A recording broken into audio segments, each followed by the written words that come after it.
بسم اللہ الرحمن الرحیم۔ السلام علیکم ویورز، اسلامک ایکوز چینل میں خوش آمدید۔ حضرت ابو ذر غفاری رضی اللہ تعالی عنہ کا قبول اسلام کا واقعہ، جس کا مفہوم ہے حضرت ابو ذر غفاری رضی اللہ تعالی عنہ مشہور صحابی ہیں جو بعد میں بڑے زاہد اور بڑے علماء میں سے ہوئے۔ حضرت علی رضی اللہ تعالی عنہ کا ارشاد ہے کہ حضرت ابو ذر غفاری رضی اللہ تعالی عنہ ایسے علم کو حاصل کیے ہوئے ہیں جس سے لوگ عاجز ہیں، مگر انہوں نے اس کو محفوظ کر رکھا ہے۔ جب ان کو حضور اقدس صلی اللہ علیہ وآلہ وسلم کی نبوت کی پہلی خبر پہنچی تو انہوں نے اپنے بھائی کو حالات کی تحقیق کے لیے مکہ بھیجا۔ جو شخص یہ دعویٰ کرتا ہے کہ میرے پاس وحی آتی ہے اور آسمان کی خبریں آتی ہیں، ان کے حالات معلوم کریں اور ان کے کلام کو غور سے سنیں۔ وہ مکہ مکرمہ آئے اور حالات معلوم کرنے کے بعد اپنے بھائی سے جا کر کہا کہ میں نے ان کو اچھی عادتوں اور عمدہ اخلاق کا حکم کرتے دیکھا ہے، اور میں نے ان سے ایک ایسا کلام سنا ہے جو نہ شعر ہے اور نہ کاہنوں کا کلام ہے۔ حضرت ابو ذر غفاری رضی اللہ تعالی عنہ کی اپنے بھائی کی بات سن کر تسلی نہ ہوئی تو خود سامان سفر باندھا اور مکہ پہنچے اور سیدھے مسجد حرام میں گئے۔ حضور صلی اللہ علیہ وآلہ وسلم کو پہچانتے نہیں تھے اور کسی سے پوچھنا مصلحت کے خلاف سمجھا۔ شام تک اسی حالت میں رہے۔ حضرت علی رضی اللہ تعالی عنہ نے دیکھا کہ ایک پردیسی مسافر ہے۔ مسافروں کی، غریبوں کی، پردیسیوں کی خبر گیری اور ان کی ضرورتوں کو پورا کرنا ان حضرات کی گھٹی میں پڑا ہوا تھا، اسی لیے ان کو اپنے گھر لے آئے، میزبانی فرمائی، لیکن ان سے پوچھنے کی کوئی ضرورت نہ سمجھی کہ کون ہو اور کہاں سے آئے ہو۔ مسافر نے بھی کچھ ظاہر نہ کیا۔ صبح کو پھر مسجد آ گئے، دن بھر اسی حال میں گزارا، خود پتہ نہ چلا اور دریافت کسی سے کیا نہیں۔ غالباً اس کی وجہ یہ ہوگی کہ حضور صلی اللہ علیہ وآلہ وسلم کے ساتھ دشمنی کے قصے بہت مشہور تھے۔ آپ صلی اللہ علیہ وآلہ وسلم کو اور آپ کے ملنے والوں کو ہر طرح کی تکلیفیں دی جاتی تھیں۔ دوسرے دن شام کو بھی حضرت علی رضی اللہ تعالی عنہ کو خیال ہوا کہ پردیسی مسافر ہے، بظاہر جس غرض کے لیے آیا ہے وہ پوری نہیں ہوئی، اس لیے پھر گھر لے گئے اور رات کو کھانا کھلایا اور پھر سلا دیا، مگر پوچھنے کی اس رات بھی نوبت نہ آئی۔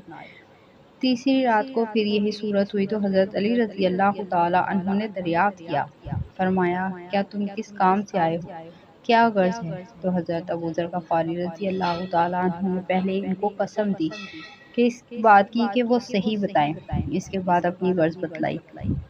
حضرت علی رضی اللہ تعالی عنہ نے فرمایا کہ وہ اللہ کے رسول ہیں اور صبح کو جب میں جاؤں تو تم بھی میرے ساتھ چلنا، میں وہاں تک پہنچا دوں گا، لیکن مخالفت کا زور ہے، اس لیے راستے میں اگر مجھے کوئی شخص ایسا ملے جس سے میرے ساتھ چلنے کی وجہ سے تم پر کوئی اندیشہ ہو تو میں اپنا جوتا درست کرنے لگوں گا، تم سیدھے چلے جانا، جس کی وجہ سے تمہارا میرے ساتھ ہونا معلوم نہ ہو۔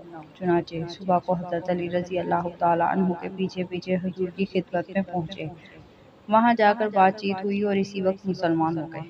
حضور اقدس صلی اللہ علیہ وآلہ وسلم نے ان کی تکلیف کے خیال سے فرمایا کہ اپنے اسلام کو بھی ظاہر نہ کرنا، چپکے سے اپنی قوم میں چلے جاؤ، جب ہمارا غلبہ ہو جائے گا اس وقت چلے آنا۔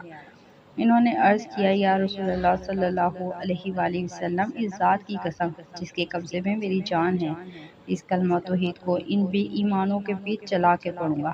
چنانچہ اسی وقت مسجد حرام میں تشریف لے گئے اور بلند آواز میں کلمہ بلند کیا۔ ان کی اس آواز کو سن کر چاروں طرف سے لوگ اٹھے اور اس قدر مارا کہ آپ مرنے کے قریب ہو گئے۔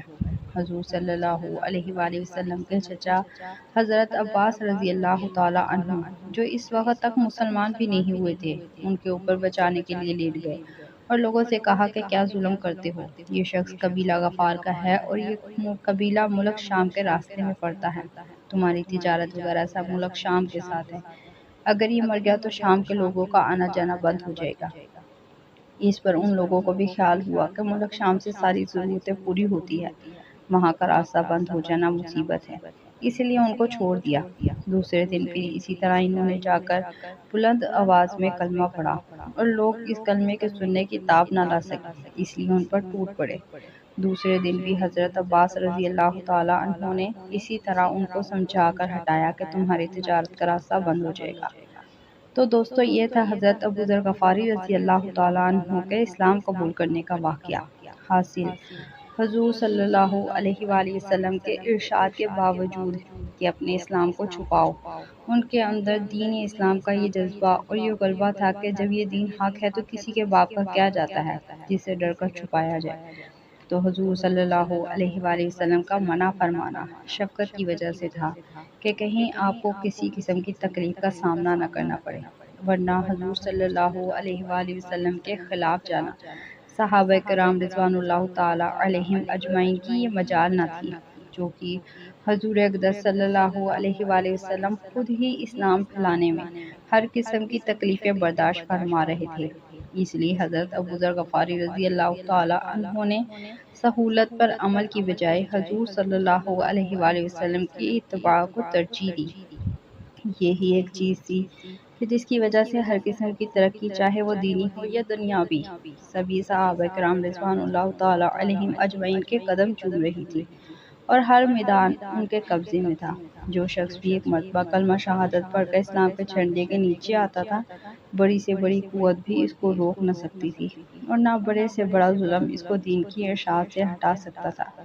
دعا ہے کہ اللہ تعالی ہم سب کو بھی صحابہ کرام رضوان اللہ تعالی علیہم اجمعین کے نقش قدم پر چلنے کی توفیق عطا فرمائے، آمین یا رب العالمین۔ اگر آپ کو ویڈیو اچھی لگے تو لائک اور شیئر کیجیے گا اور ہمارے چینل کو سبسکرائب کیجیے گا۔ جزاک اللہ۔